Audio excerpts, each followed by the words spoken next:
I'm divorcing him. My sister-in-law and I recently found out that my husband has been cheating on me with his ex-wife. I never suspected it because he was always so doting and loving. Our intimate life was great, we rarely ever argued, and in all the rare times we did we made it a point to always fix our issues instead of letting them build up. I truly thought our marriage was blissful.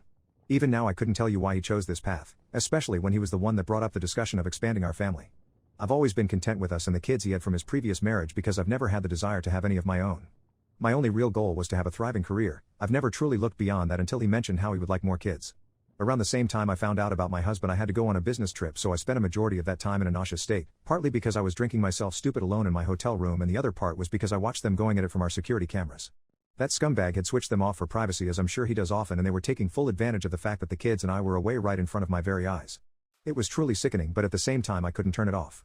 There were times his ex would try to convince him to break things off with me, but he'd always gotten angry at her for the idea.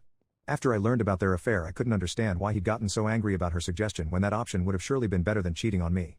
When I finally had to come back home I was surprised by my sister-in-law and nephew waiting for me. At first she lectured me like any sister would for ignoring her when it came to the topic of my husband, then she surprised me by pulling out a business card for a private investigator. My sister-in-law was relieved at how well I took the news about the private investigator because she was afraid I was going to stay with her brother after all of this. We talked more about how I was feeling and how heartbreaking the news would be when I had to break the news to our kids that we'd be getting a divorce.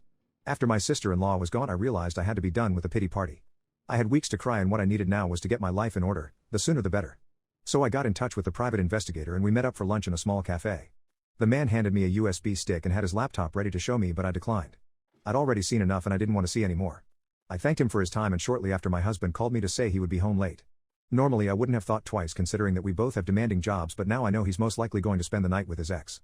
This not only angered me more but it motivated me to get revenge. After the call I ended up arranging dinner with my close friend who's a family lawyer, telling her I'd be needing her services.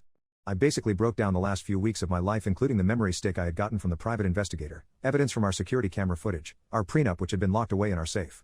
I dreaded the end of the night.